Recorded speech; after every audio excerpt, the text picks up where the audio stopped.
Welcome back to Pagan Studies Department. Introduction to Pagan Studies, Paganism in America and Beyond. Created by instructor Troy, founder of Trojan Wicca. In this installment we will be covering the Wiccan calendar of holidays, known as the Wheel of the Year, the heathen concept of wyrd and the 9 noble virtues. Then we will switch back to the craft, as the Wiccan faith is often referred to, and dissect the Wiccan Rede, an essential Wiccan scripture. There are 8 holidays in Wicca known as sabbats, not to be confused with Sabbaths. There are also 12 to 13 full moons a year known as esbats.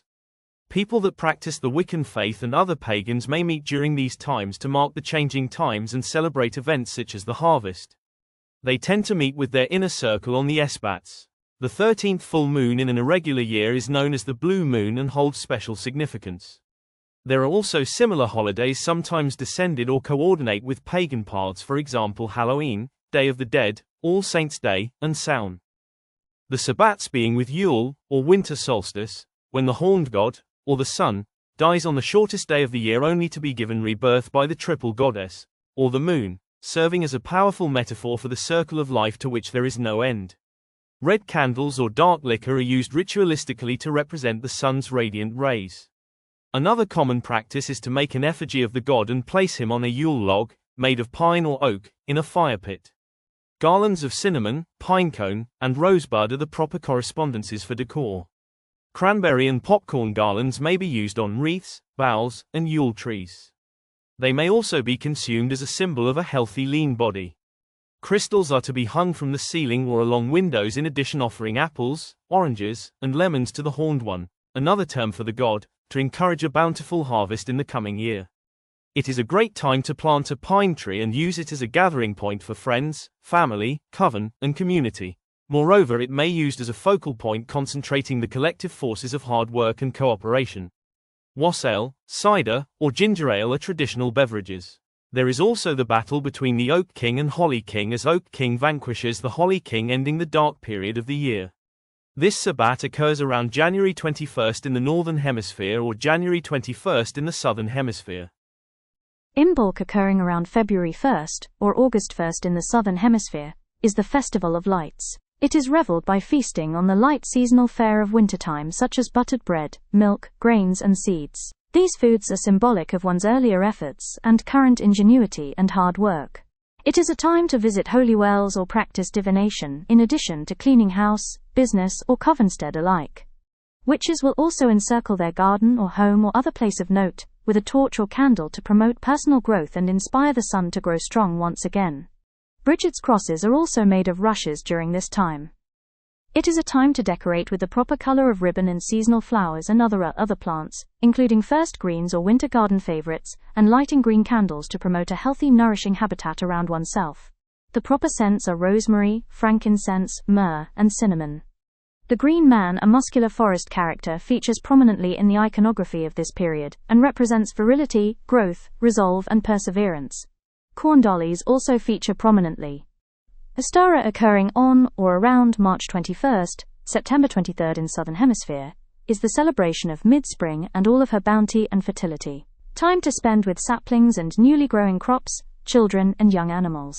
Eggs, rabbit seeds and flowers round up the imagery of this season, some of whose practices are obviously linked Easter holiday practices as well. Foods to be eaten in celebratory feast shall include leafy greens, dairy, nuts and pumpkin or sunflower seeds that may be topped off with sprouts and edible flowers, particularly pumpkin flowers. You may also decorate but not eat other ornamental flowers that are seasonal to mark the occasion, and plant seeds too, as spring will continue to be sprung. Jasmine, rose or strawberry incense is seasonally appropriate, as are seasonal wildflowers. It is a great time for new beginnings, such as a new garden for medicinal, vegetable, or herbal garden. Jasper is the main corresponding stone perfect for the occasion. An old tradition is taking a walk in nature on this day. Other traditions are making yellow wheels, coloring eggs of course, or hair-shaped statuettes. Beltane, the Festival of Fire, around May 1st or October 31st in Southern Hemisphere, is characterized by its celebratory bonfires. Practices include smudging animals with sage as well, rubbing lavender and beneficial herbs on them. Ornamental flowers are used to adorn doorways such as primrose, rowan or hawthorn. May bushes are decorated with ribbons, flowers, and shells. Dancing around the fire long into the night is also a very special part of this Sabbat. Oatmeal cakes are eaten and drank with caudle. Caudle is made of wine, wheat starch, raisins, and enough sugar to overpower the wine. Other variants include a more eggnog-like wine and milk beverage. The oatcake, also known as bannock, is made on a griddle on the fire at this time, with wheat, barley flour, baking powder, water, salt, fat, and oats. The fire is symbolic of rebirth, renewal, and growth. It is considered to be a time when the other world is at its closest. As the May Queen and Green Man marry, so do Wiccans handfast, a Wiccan religious marriage. With regards to crystal magic, the ritual use of crystals in spiritual work, cornelian and fire agate are the corresponding gems. There are also the sacred woods of Beltane, traditionally burned on this occasion. They are mentioned in the Wiccan Rede, a guiding metaphorical and rhyming poem used throughout Wiccan denominations liturgically. They are birch, rowan, ash, alder, willow, hawthorn, oak, holly, and hazel. They were traditionally gathered for the fire, but due to conservations of these important natural resources, and the pagan reverence of the natural world, a bundle of 9 sticks is more commonly used, and either added to a more plentiful wood-fueled fire, or simply presented on a nearby altar. Herbs that are relevant to this holiday are coriander, marjoram, primrose, and rose.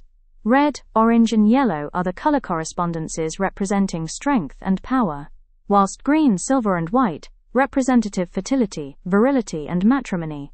The athame and cauldron have special significance for this time, and flowers should be laid about these phallic and womble symbols. Red, orange, and crimson flowers may be laid over the athame, while the cauldron should have incense placed inside. Making a daisy chain of crowns to celebrate the May Queen is also a common practice, inasmuch as the women, girls, crones, and the feminine will wear flowers in their hair, while men, boys, sages, and the masculine will wear leaves or dress as the Green Man or May Queen in real life. Horseshoes or nails are kept to ward off evil spirits that are attracted to all the commotion of the bonfires. As for the diet, this is a spice and spicy food lover's dream celebration. Bell peppers, chili peppers, jalapenos, and curry are all more than welcome to be feasted on. Maybe even stuffed bell peppers in addition to homemade bread. Honey-infused pastries and cakes are also made. Mead, a honey-based liqueur, is seasonally appropriate, particularly flavored by red currant or elderflower. May wine, grape juice, or ginger ale should also be seen. The May wine is made of white wine and a base of sweet woodruff. Some it includes strawberry, sugar, brandy, and/or sparkling water. It is a great time to gather natural materials such as flowers and give them. The culmination of this event, besides the bonfire, is the May pole dance, with the masculine pole and feminine crown of flowers representing the sacred right sex, inspiring the budding lovers to handfast in the times to come. Letha marks the summer solstice, and it is the longest day and shortest night of the year opposite Yule. It marks the marriage of goddess to god and her pregnancy. At this time, folklore states that the Holly King battles the Oak King for a change of throne to mark the beginning of the darkening of the year. Blue, red, green, and gold are used at this time to represent abundance, prosperity, and the sun. It happens around June 22nd, or December 21st southbound. Herbs that are relevant are vervain, thyme, rose, chamomile, oak, honeysuckle, and lavender. The stones used are jade, emerald, topaz, amber, onyx, and tiger's eye. Artworks of bees, wrens, butterflies, and robins. The trees that deserve to be walked by are oak, laurel, linden, holly, and elder. A common tradition on this day is to watch the sunrise and sunset and spending the day outside. Charging crystals with energy, usually done by moonlight, is appropriate to do on this day over a paten. Local seasonal fare is appropriate. These include cider, berry wine, or mead. A smaller bonfire may also be made, even a fire pit or barbecue will do. Wooden charms that were used during the Yule celebration and still on hand should be burned.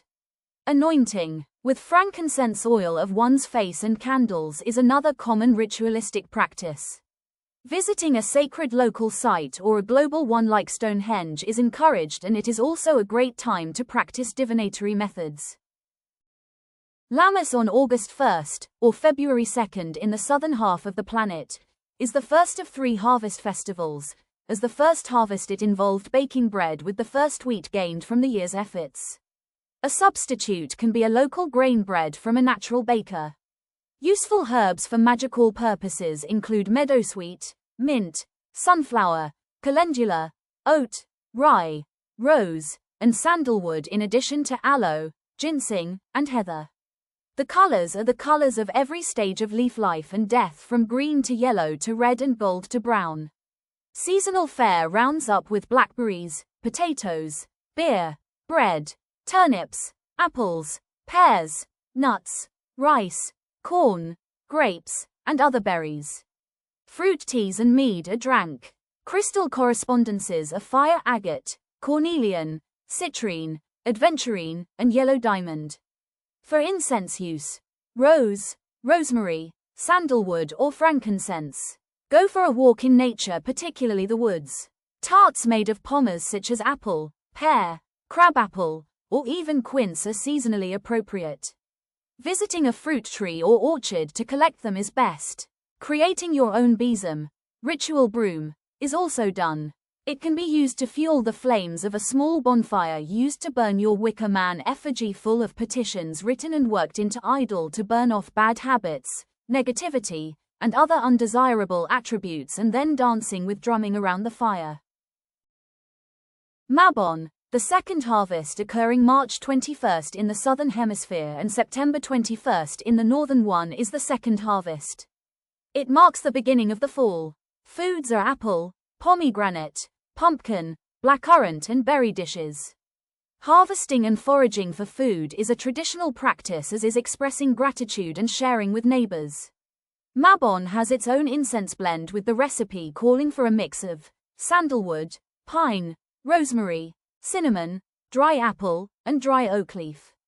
Crystals used are tiger's eye, obsidian, citrine, and topaz.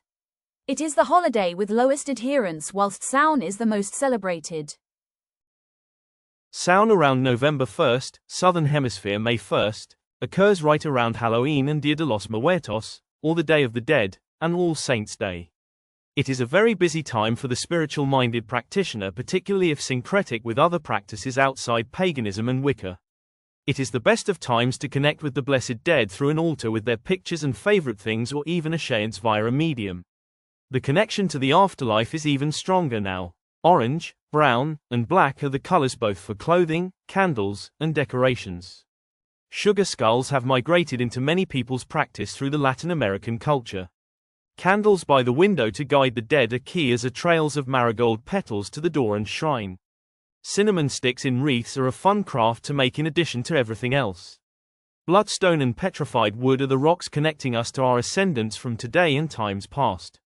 An incense blend of cinnamon, rosemary, rose, sage, and clove is also in order.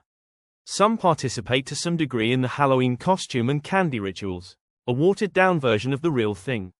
Samhain is the ancestor this and similar celebrations throughout the world.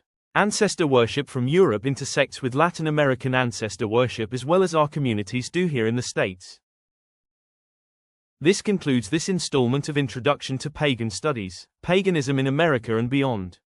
The Pagan Studies Department is intended for educational purposes, educating in the humanity of theology in the field of pagan studies. Please like, comment, subscribe, learn, ask, and blessed be.